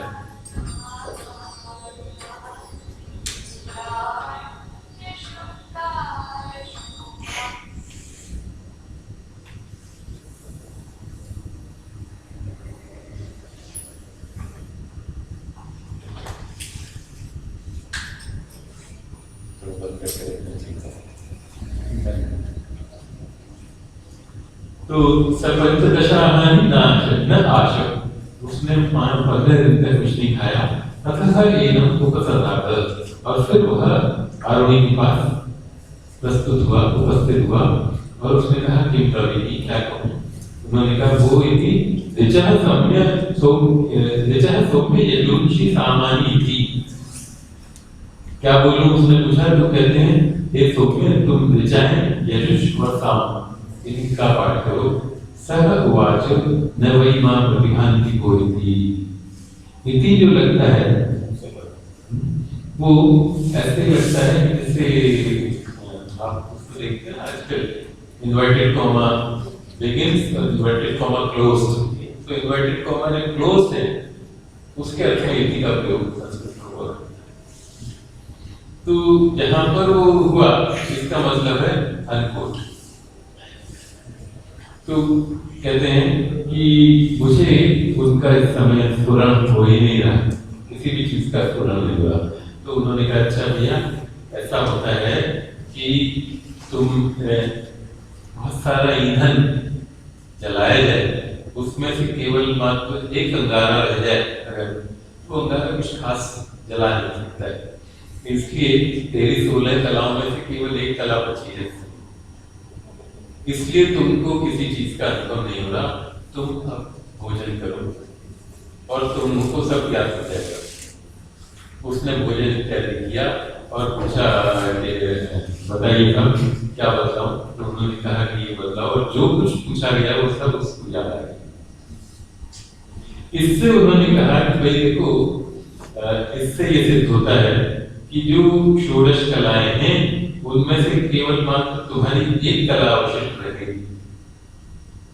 अन्न का भोजन करके वह एक कला जो है उसको प्रज्वलित कर दिया गया और इसलिए तुमको वो तमाम चीजें जो है अनुभव हो रही हैं। इसलिए मैंने ये कहा क्या कि मन जो है वो अन्नमय है, प्राण जलमय है और वाक तेजोमय। और अब वो कहते हैं तथा विजज्ञों विजज्ञों वह उसको विशेष रूप से उसको ज्ञात हो गया श्वेत केतु को इस चीज का। अच्छा, अब अगला प्रकरण में लेता हूँ। ठीक चल रहा है वैसे कि नहीं? थोड़ा थोड़ा बहुत स्पष्ट हो रहा है, नहीं है सामने। तो अब 8वां खंड पर हम लोग आ रहे हैं। इसके छठे अध्याय 8वें खंड में उद्दालको आरुणी।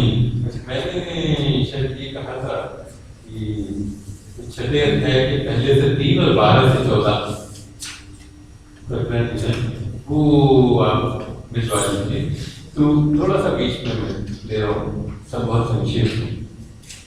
उद्दालको आरुणी श्वेत केतु पुत्रम। उद्दालक आरुणी उन्होंने यानी उद्दालक के नाम से प्रसिद्ध वो अरुणी थे, अरुण के पुत्र थे। उन्होंने श्वेत केतु को अपने पुत्र को कहा, क्या कहा? स्वप्नांतम में सौम्यम जानीहि थी। हे सौम्य, तुम मेरे से स्वप्नांतम भी जानेगी। अंत का अर्थ यहाँ पर दिया है आचार्य शंकर ने स्वरूप। स्वप्नांतम अर्थात स्वप्न का स्वरूप, निद्रा का स्वरूप। निद्रा का स्वरूप मुझसे तुम जानते क्या? यत्रैतत् पुरुषः स्वपिति नाम सता सौम्य तदा संपन्नो भवति। कहते हैं जिस अवस्था में ये पुरुष सोता है, ऐसा कहा जाता है कि ये सो रहा है स्वपिति, तो सता सौम्य तदा संपन्नो भवति, वह सत के साथ जुड़ जाता है, ऐसा माना जाता है। 3 स्टेजेस होती है ना, एक जागृत अवस्था, एक स्वप्नावस्था जहाँ आप स्वप्न देखते हैं। स्वप्न में आप बाह्य संसार से पूरी तरह से संबंध टूटता है, लेकिन सुषुप्ति उसमें पूरी तरह से संबंध हो जाता है। उसमें किसी प्रकार का कोई तो नहीं। आपको जब आवाज देता है कोई आदमी, बार बार आवाज देता है, तब एकदम से नहीं खुलती है। तो इससे पता चलता है कि वहां सत के साथ उस समय संबंध हो जाता है, सता संबंधो भवति। और इसलिए स्वम अपीतो भवति, अपने आप में चला जाता है, पीता होने चले जाते हैं। स्वम अपीतो भवति अर्थात अपने स्वरूप को प्राप्त हो जाता है। तस्मादेनं स्वपिति इत्याचर्यते। स्वपिति इसीलिए कहते हैं स्वम अपीतो भवति तस्मात् स्वपिति, क्योंकि वह अपने आप को प्राप्त हो जाता है, इसलिए उसको स्वपिति ये कहा जाता है। स्वपिति अर्थात सोता है, तो उसको इसीलिए स्वपिति कहा जाता है क्योंकि वह अपने आप को ही प्राप्त हो जाता है।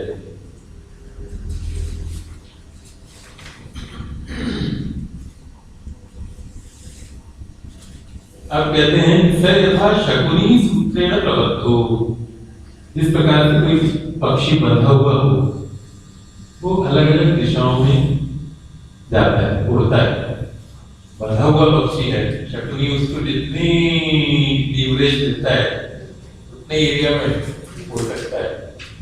तो क्या होता है, उसको कहीं पर फिर जगह रहने की नहीं मिलती, क्योंकि उसको तो उसके पाँव में तो डोरी बंधी हुई है। इसलिए अन्यत्र आयतनम लब्ध्वा बंधनमेव उपश्रयते, अपने बंधन स्थान पर का ही आश्रय लेता है। एवमेव खलु सौम्य तन्मनो दिशम दिशम पतित्वा, अलग अलग दिशाओं में उड़कर फिर आयतनम लब्ध्वा, अपना कोई उसको आश्रय जब नहीं मिलता तो प्राणमेव उपश्रयते, प्राण का ही आश्रय लेता है। इसलिए ये सौम्य वो मन जो है वो प्राण के बंधन वाला है। उस अवस्था में जो व्यक्ति है वह प्राणों का ही आश्रय लेता है जब स्वप्न का उसकी स्थिति होती है। इसके बाद जो है बाकी अंश थोड़ा सा छोड़कर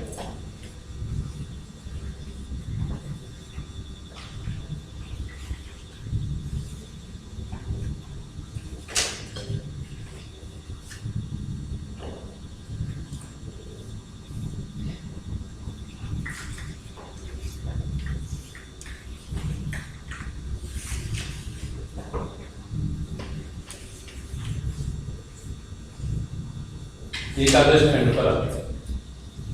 अस्य सौम्य महतो वृक्षस्य यो मूले अभ्याहन्यात्। कहते हैं ये जो वृक्ष है, जीवन रूपी जो वृक्ष है, इसके अगर कोई मूल में आघात करता है तो जीवन स्रवेद, ये वृक्ष जो है ये जीवित रहता है, केवल रस इसमें से होता है। सामने एक वृक्ष दिखाते हैं, कहते हैं अगर कोई इसके मूल पर चोट मारे तो मूल कटकर समाप्त नहीं हो जाता, बल्कि उसमें से थोड़ा सा रस होता है। मध्य में अगर कोई मारे तो मध्य में भी यही स्थिति होती है कि जीवित रहता है लेकिन उसमें से रस होता है। कहते हैं इसी प्रकार से यदि नीचे के भाग उसको ऊपर के भाग में आघात करे तो भी इसमें से रस होता है। कहते हैं ये वृक्ष जो है जीव, ये जीवेन आत्मना अनुप्रवृत्त, ये समस्त जीव जो है ये आत्मा से व्याप्त है और इसलिए ये जलपान करता हुआ बड़े आनंद से निवास करता है। लेकिन इस वृक्ष की एक शाखा को अगर जीव छोड़ दे तो वो शाखा सूख जाती, दूसरी शाखा को छोड़ दे दूसरी शाखा भी छूट जाती, सूख जाती, तीसरी को अगर छोड़ दे तो तीसरी शाखा सूख जाती। और अगर जीवन जो है वो सारे वृक्ष को छोड़ दे तो सारा वृक्ष ही सूख जाता है। एवं एवं खलु सौम्य विद्धि, इसी प्रकार से तुम ये जानो क्या जीवा वेदम पाप किल दिनम विजयते, कि जीव से रहित होकर ये शरीर मर जाता है, लेकिन वो जीव नहीं मरता है। जीव इसको छोड़ जाता है लेकिन जीव स्वयं नहीं मरता, वो जीव कहीं और चला जाता है। न जीवो मृत्यते, ये जीव जो है ये नहीं मरता है। सर्व येषु अणिमा ऐतदाख्यम इदं सर्वम, ये जो सूक्ष्मता दिखाई देती है, ये जो अणिमा, अणिमा का अर्थ है सूक्ष्मता, ये जो सूक्ष्म रूप में दिखाई पड़ता है यही ये सब कुछ है, वही सत्य है, वही आत्मा है। और तत्वमसि श्वेतो, हे श्वेतो वही। ये जो है आपने सुना होगा वेदांत में 4 महावाक्य के साथ, बता सकते हैं? अहम ब्रह्मास्मि, I am the ultimate reality, तत्वमसि, you all are the ultimate reality, सर्वम खल्विदं Brahma, the whole universe is related to a ultimate reality, प्रज्ञानम ब्रह्म, मेरी आत्मा ही ब्रह्म है। प्रज्ञानम ब्रह्म, ब्रह्म जो है वो ज्ञान स्वरूप है। थोड़ा सा वो है इसमें, कुछ लोग कहते हैं सर्वम खल्विदं ब्रह्म, ये महावाक्य है, कुछ के हिसाब से अयम आत्मा ब्रह्म, अयम आत्मा ब्रह्म, ये एक महावाक्य है, ये आत्मा ही ब्रह्म है। और प्रज्ञान ब्रह्म, प्रज्ञान जो है वही ब्रह्म। तो ये तत्वमसि जो महावाक्य है ये यहाँ छांदोग्य यहाँ से लिया गया। कहते हैं हे श्वेतकेतु, वह तुम ही हो। ये जो स्थूल पृथ्वी है, नाम रूप है, ये संसार, ये सारा संसार जो है ये जिससे उत्पन्न होता है वह तत्व तुम ही हो। तो कहते हैं कि अगर ये मैं ही हूँ तो मुझे एक चीज, मुझे आप थोड़ा सा और समझाइए। बार बार श्वेतकेतु ये कहता है कि मुझे थोड़ा सा और समझाइए। भगवान की क्या कहते, दोबारा से मुझे आप समझाइए, मैं आपसे कुछ और समझना चाहता हूँ। क्या समझना चाहते हैं? वो शंकराचार्य उसकी जो पूर्व पीठिका है का जो प्रीफेस है उसमें कहते हैं कि ये जो पृथ्वी है ये तो स्थूल है और ये इतना बड़ा नाम रूप वाला जो संसार है ये इतने सूक्ष्म जो सत्य है जो दिखाई नहीं पड़ता है कहीं उससे किस प्रकार से उत्पन्न होता है ये बात मैं जानना चाहता हूँ। तो उसके उत्तर में वो कहते हैं यक्रोध फलम यक्रोध फल ये सामने का जो वटवृक्ष है थोड़ा समय भी देखता चलो कहते हैं एक गूलर जानते हैं जो बड़ के पेड़ से जो फल निकलता है कहते हैं उसको ले आओ। अच्छा ये जितने भी हैं उसमें आप देखिए इति जरूर लगा हुआ है सारे यक्रोध फलम आहर इति गुरु ने कहा उनके पिता ने कहा कि सामने की वट वृक्ष से एक बड़का फल ले आओ। तो श्वेत केतु ले आया उसने कहा एकदम भगवान ये ले आया भिंदी इसको तोड़ दो भिन्नम भगवती जी मैंने तोड़ दिया केवल पश्यसी इति इसमें क्या देखते हो अरण्य एव इमाधाना भगवती भगवान मैं इसमें छोटे छोटे दाने देख पाता हूँ गूलर के फल है उस फल में मैं ये छोटे छोटे दाने में देख पा रहा हूँ। तो कहते हैं आसाम अंग एकाम वृद्धि अंग इत्यादि जो शब्द हैं ये एक तरह के वाक्यालंकार हैं इनमें से तरह एक तोड़ तो दो जैसे हम कई बार कहते हैं तोड़ तो अभी तो का मतलब कुछ नहीं तोड़ तो दो एक ही बात इसी तरह से अंग इत्यादि शब्द तो कहते हैं आसाम अंग एकाम वृद्धि इन बीजों में से एक बीज को तोड़ो भिन्ना भगवत ठीक है भगवान तोड़ दिया केवल तो पश्यसी थी क्या देख पाते हो इसमें सकिंचन कुछ भी नहीं देख पा रहे कुछ दिखलाई नहीं पड़ रहा है तो कहते हैं तंभ हुआ तब फाल्गुनी ने उससे कहा श्वेत केतु से यम वै सौम्य एकम अणिमानम न निभालयसे जो तुम इस अणिमान को इस सूक्ष्मता को जिसको तुम नहीं देख पाते एतस्य वै सौम्य येषु अणिमनः एवं महान्य क्रोधः तिष्ठति। सवाल क्या था सवाल ये था कि सूक्ष्म जो इतना सूक्ष्म जो सत्य है जो दिखाई नहीं पड़ता है उससे ये इतना बड़ा संसार कैसे पैदा हो जाता है और अगर वो है तो दिखाई तो नहीं पड़ता है। उसका उत्तर देते हैं कि देखो ये जो बीज जो तुमको कहीं दिखाई नहीं पड़ रहा था उसमें से ये सौम्य ये तो येषु अणिमनः एवं महान्य क्रोधः तिष्ठति इस सूक्ष्मता में से ये इतना बड़ा न्यग्रोध का वृक्ष तुमको दिखलाई दे रहा है। एतत् शब्दस्य सौम्य इस पर विश्वास करो। तो जो शास्त्र है जो गुरु है उस पर विश्वास करके तब हम उस परमात्मा तक पहुंच पाते हैं। बिना विश्वास के कोई उपाय नहीं। इसलिए ये कहा है कोई जो नान्यः पंथा विद्यते या नहीं और कोई ऐसा मार्ग नहीं कि जिसके माध्यम से आप परम तत्व को प्राप्त कर सको। सर यह येषु अणिमा एतदात्म्यमिदं सर्वम् ये जो अणिमा है यही सब एतदात्म्यम सारा जो संसार है ये एतद रूप ही है तत्सत्यम वही सत्य है स आत्मा वही आत्मा है सत्वमसि श्वेत केतु और हे श्वेत केतु वही बार बार कहते हैं तत्वमसि श्वेत केतु यहाँ से जो है पिछले उससे प्रकरण से बार बार वो कहते हैं तत्वमसि श्वेत केतु यदि ये उन्होंने कहा तो अब वो श्वेत केतु ने फिर कहा वो ये वहाँ भगवान विज्ञा गए तो भगवान मुझे इसके बारे में थोड़ा सा और बताइए कि अगर वो सत्य जो है वो जगत का कारण है तो वो हमको उपलब्ध क्यों नहीं होता है।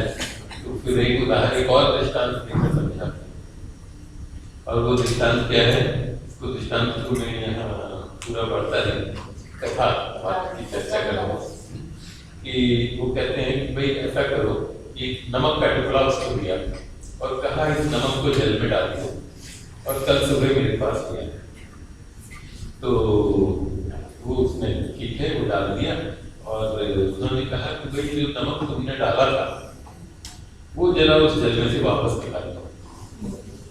तो वो सारे में ढूंढ लिया, लेकिन उसको नमक का टुकड़ा तो नहीं मिला। तो कहते हैं कि साहब वो तो नहीं है। तो गुरु ने कहा कि अच्छा वो नमक इसमें विलीन हो गया, अब तुम जानना चाहते हो कि वो नमक इसमें विलीन हुआ तो कैसे हुआ है? ऐसा करो, ये जल जो है इसको ऊपर से रखो, ऊपर से उसने पिया, कैसा है? नमकीन है। अच्छा बीच में से पियो, बीच में से पिया, कैसा है? नमकीन है। तो कहते हैं अच्छा नीचे से पियो इसको, नीचे से पिया उसको, और फिर कैसा है? नमकीन है। तो कहते हैं कि अच्छा इसको फेंक कर देगा। वो जल को फेंक कर आया और उसने कहा कि ये तो नमक जो है वो जल में लगातार विद्यमान था, पूरे जल में था। उन्होंने कहा हे सौम्य, वह सत्य इसी प्रकार तंभवाच अत्रवावकिल सत् सौम्य न निभाले से, लेकिन तुम उसको देख नहीं पाते।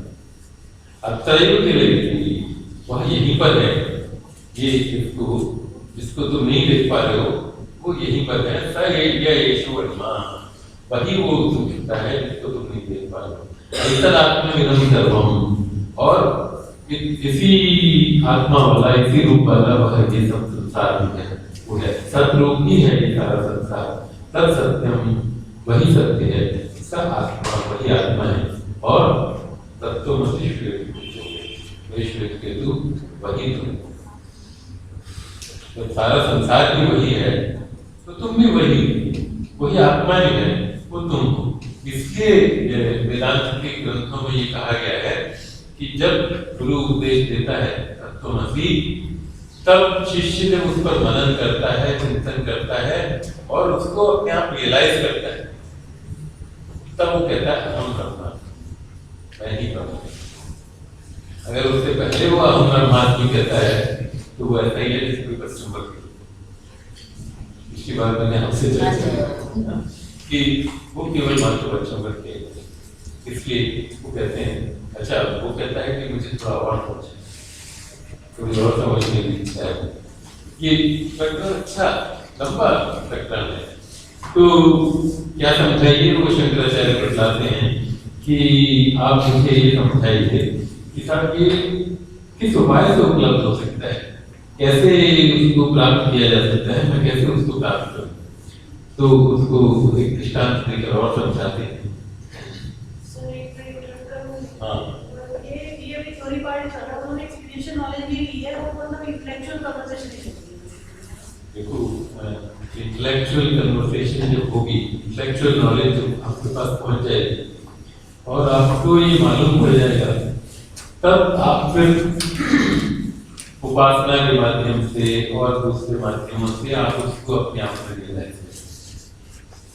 लेकिन जब तक श्रवण नहीं हुआ तब तक मनन नहीं हुआ, और जब तक मनन नहीं हुआ तब तक निधिध्यासन नहीं हुआ। इसलिए ये लगातार ये बताता है।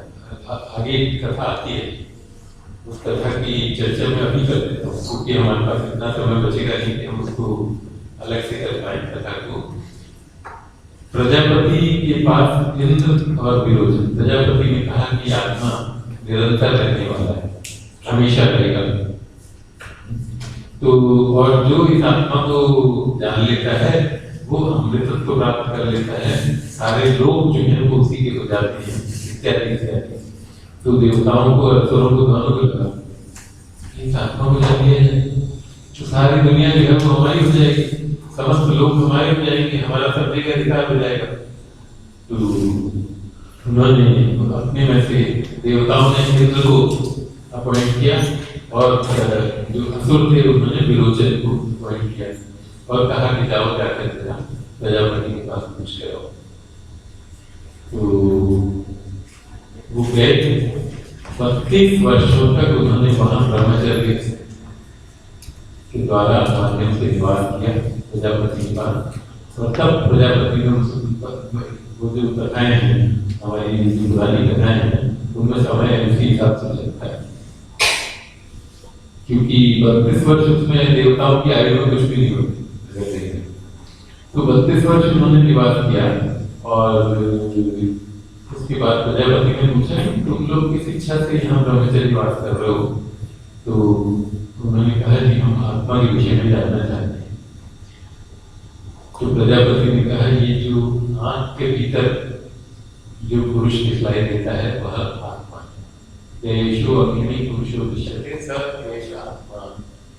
ये जो आंख के भीतर जो पुरुष दिखलाई देता है ये आत्मा है। तो उन्होंने उनको लगा कि अच्छा इसका मतलब कि शरीर, कहने का तात्पर्य क्या था कि आंख के भीतर जो देखने वाला है, जो दृष्टा है, वो आत्मा है। प्रजापति का तात्पर्य तो ये था, लेकिन उनको लगा कि आंख के भीतर जो प्रतिबिंब को दिखलाई देता है अगर वही आत्मा है तो ये जो जल में प्रतिबिंब दिखलाई देता है, तो प्रजापति ने कहा तो समझ आएगी कि ठीक है। बोले अच्छा हाँ ये भी आत्मा है। अच्छा जो दर्पण में दिखलाई देता है वो भी आत्मा है। अब प्रजापति ने उनको समझाने के लिए ये कहा कि आप ऐसा करो कि इसमें जरा देखो क्या दिखलाई देता है। तो उन्होंने कहा कि हमारे नाखून बढ़े हुए हैं, हमारी दाढ़ी बढ़ी हुई है। ब्रह्मचारी के रूप में रह रहे थे, तो जैसे हम हैं वैसा ही दर्पण में दिखलाई देता है।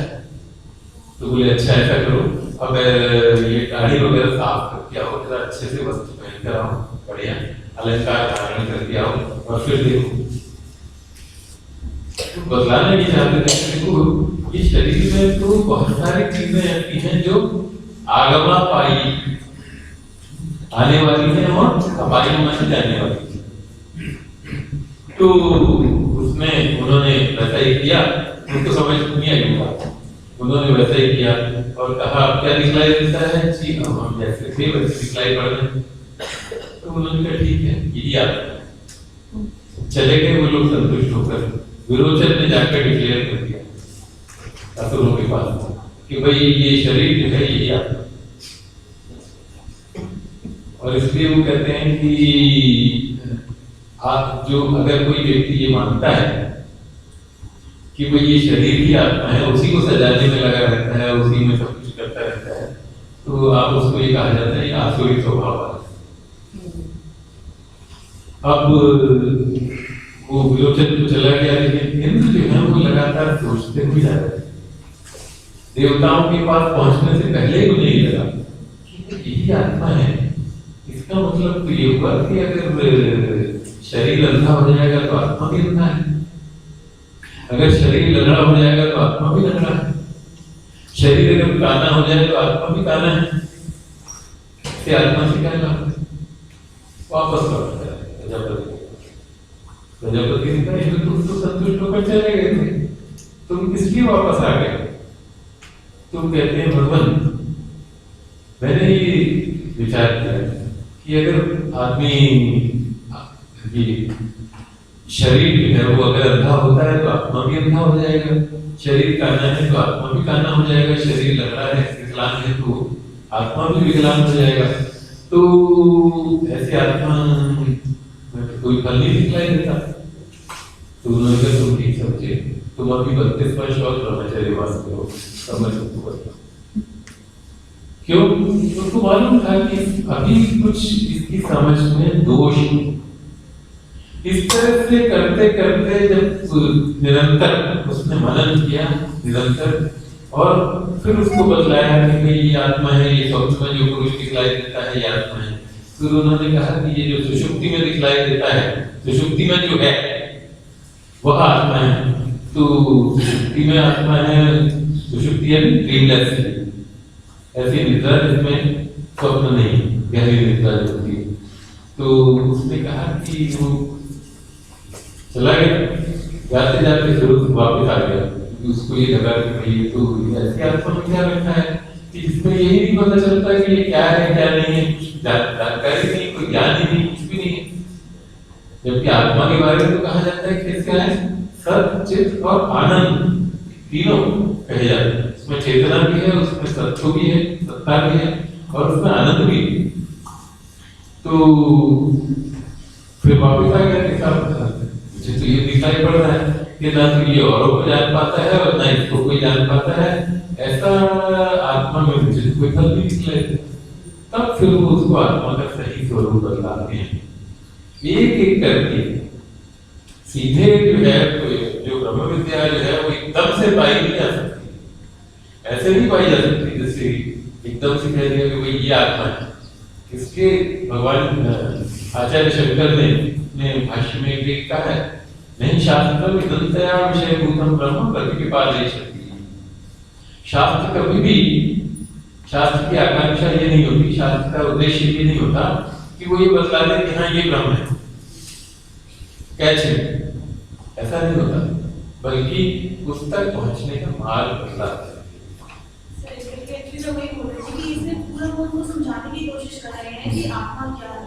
अभी अगर मैं आज की टाइम में भी बोलूँ, इंटेलेक्चुअली बहुत पढ़ के हमें समझ में आ गया, इतना मुश्किल काम नहीं लगता, ठीक है समझ में। मुझे ये जानना है कि उसको हाउ टू, जो अभी आपने कहा उसको प्राप्त कैसे करो, एक्सपीरियंशियल कैसे है वो, मतलब समझ आ गया मुझे थ्योरी में इंटेलेक्चुअली, लेकिन उसकी प्राप्ति का एक बीच में वो हमने पिछली बार चर्चा की थी ना, कि वो तो अनेक जन्मों में जब पुण्य होंगे तब गुरु की प्राप्ति होगी, और जब गुरु की प्राप्ति होगी तब उस आत्मा को हम प्राप्त कर सकेंगे।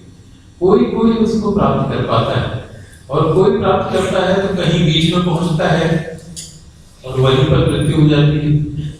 उसके बारे में भी गीता में, भगवद गीता में कहा है कि ऐसा व्यक्ति जो जिसने पूरे जीवन साधना की और अभी उसको प्राप्त नहीं पा सका, तो वह व्यक्ति फिर से दोबारा से जन्म लेता है।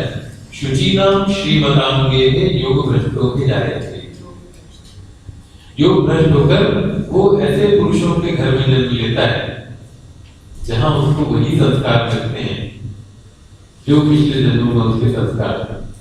जब भरत की कहानी आती है पुराणों में, तो ये सारी कहानियां जो है वो इसीलिए दी है, ये समझाने के लिए तो भैया भरोसा रखो। यहाँ ये कहते हैं ना, श्रद्धा तो सौम्य, विश्वास करो, श्रद्धा रखो सौम्य, क्योंकि यही है वो आत्मा। केवल मात्र कई बार क्या होता है, आप उसको पाना भी नहीं चाहते, केवल मात्र आप ये कहते हैं भगवान भगवान क्या होता है, सब फालतू बातें होता है ना, अक्सर ऐसा होता है।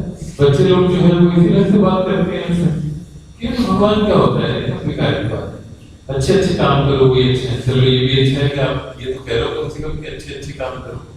वो अच्छे काम करके भी कई बार श्रद्धा उत्पन्न होती है, इस जन्म में नहीं होते। हमारे यहाँ तो पुनर्जन्म माना गया है, तो इसलिए उस पुनर्जन्म की जो ये सिद्धांत है कि यही बतलाता है कि जन्म जन्मांतर के पुण्य जो है वो इंसान इकट्ठे होते हैं, और इसीलिए जो है ये कहा कि भाई आदमी को पुण्य कार्य करने चाहिए। क्रिश्चियंस की और हमारे यहाँ के जो पंडित थे, संस्कृत के पंडित, उनकी बहस हुई एक बार कि भाई आपका तो कोई उद्धार हो गया नहीं, क्रिश्चियन हो जाओ, क्रिश्चियन होते ही तुम्हारे लिए स्वर्ग ही स्वर्ग है। उन्होंने कहा ये कैसा स्वर्ग जिसमें आपको बिना कुछ किए स्वर्ग मिल जाता है सिर्फ क्रिश्चियन होने से। उसकी वो है जॉन न्यूल, स्कॉलर थे यूरोपियन, उन्होंने संस्कृत में ग्रंथ लिखे, मत परीक्षा, और भी लोगों ने संस्कृत में ग्रंथ लिखे, और ये सोचा कि अगर हम संस्कृत में लिखते हैं तो शायद ये लोग प्रभावित होंगे और उसके माध्यम से ये ईसाई धर्म को अंगीकार कर लेंगे। लेकिन वहां भी यहाँ के जो पंडित थे, परंपरागत पंडित, उन्होंने इस पर बहस की क्योंकि हमारे यहाँ तो कर्मों के फलस्वरूप मिलता है, मिलता है। आपके यहाँ जो है वो खाली क्रिश्चियनिटी पे ईमान लाने से मिल जाता है। तो वही बात जो इंद्र को बार बार दिखलाई पड़ रही थी, नास्ति किंचित फलं पश्यामि, नास्ति किंचित भोग्यं पश्यामि, इसमें मैं कुछ फर्क नहीं देखता। तो ये है। अच्छा, हम इसको एक प्रकरण को पूरा कर ले आज कम से कम, है ना, बाकी फिर देखेंगे। अच्छा, तो अब ये कहते हैं यथा सौम्य पुरुषम गंधारेभ्यो अभिनंदाक्षम आनीय तम ततो अतिजने विसृजेत।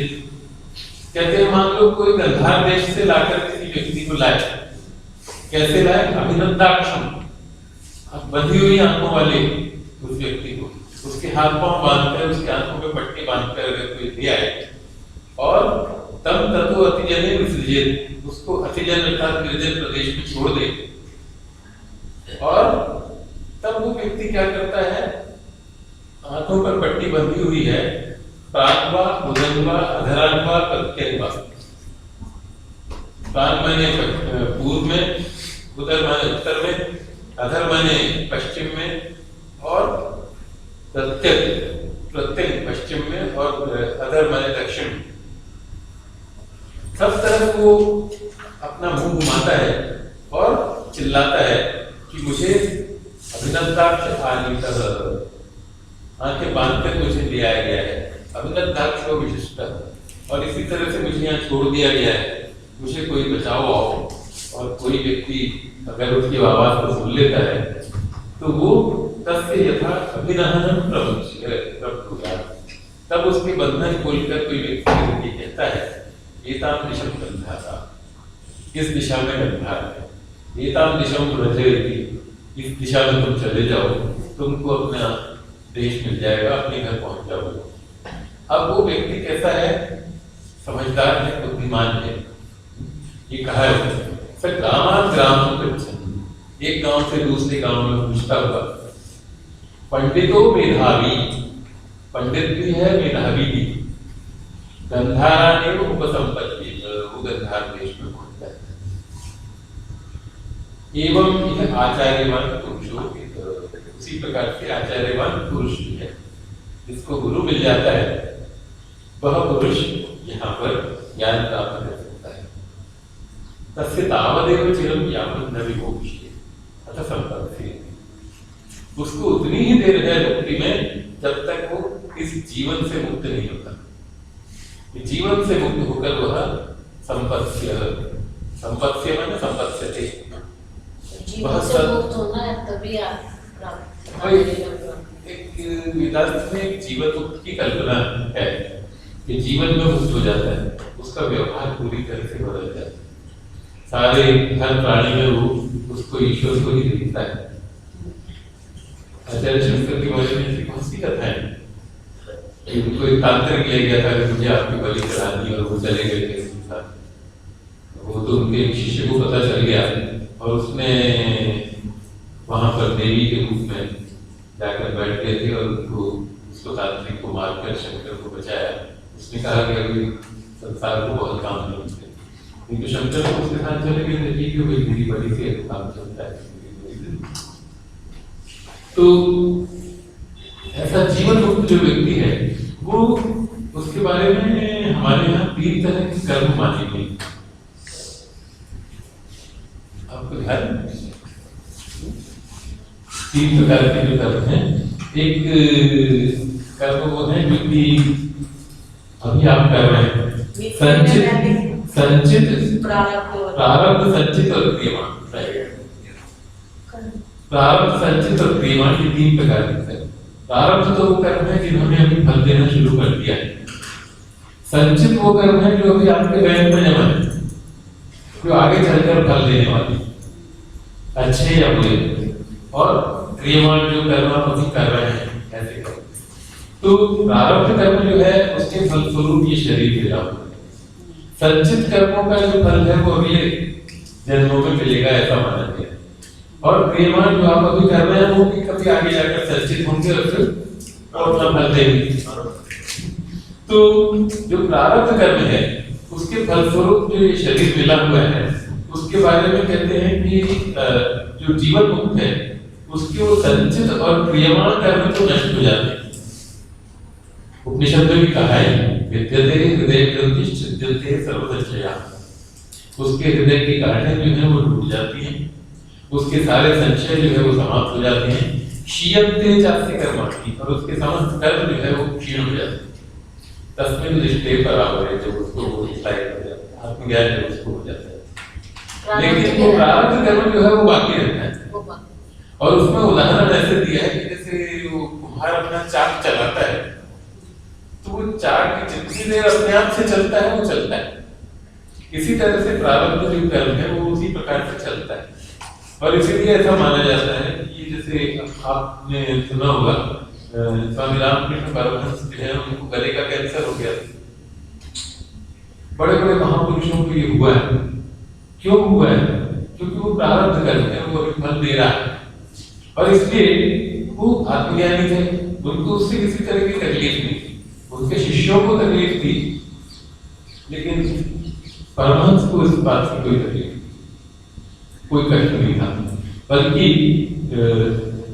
विवेकानंद जी ने उनको कहा कि आप माँ से प्रार्थना क्यों नहीं करते कि आपका कैंसर ठीक कर दे, आपकी तो रोज मुलाकात होती है उनसे। तो ठीक है कहूँगा। एक दिन वो सिर पकड़ कर बैठ गए, अगर आप आज नहीं कहेंगे तो फिर देखिए हमारी हम जो है अनशन करके बैठ जाएंगे। तो अगले दिन उन्होंने पूछा कि आपने माँ से कहा? बोले हाँ कहा। क्या कहा? बोले मैंने कहा कि मैं खा नहीं पा रहा हूँ बिल्कुल भी कुछ भी, मेरे को बड़ी तकलीफ है, तो कुछ ऐसा नहीं हो सकता कि मैं खा सकूँ, कुछ भोजन कर सकूँ। बोले माँ ने क्या कहा?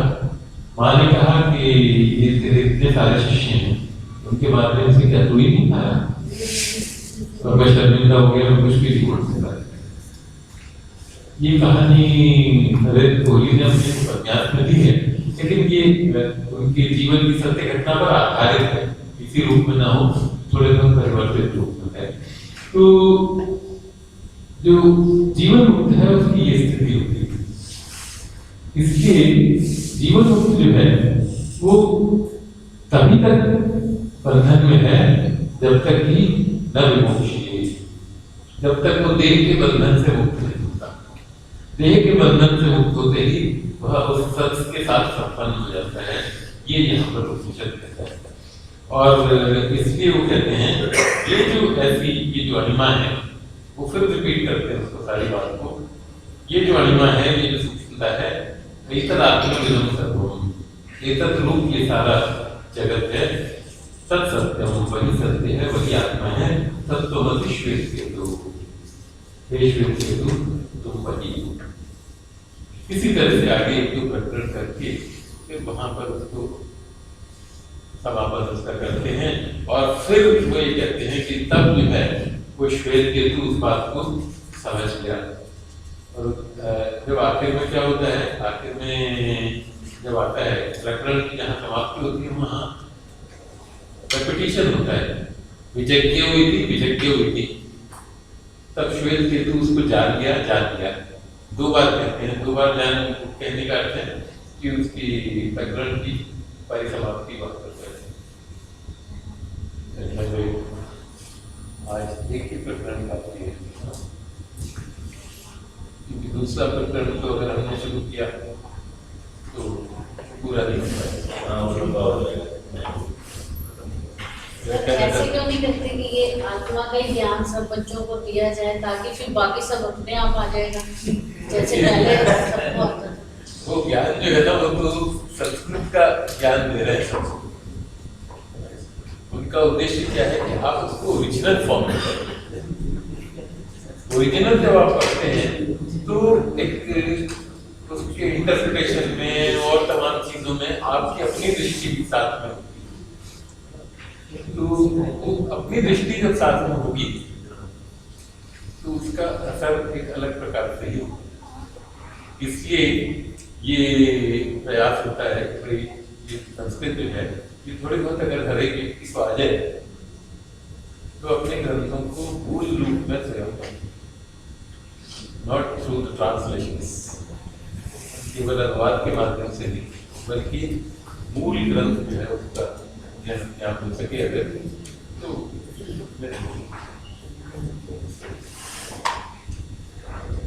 बहुत धन्यवाद आप लोगों का।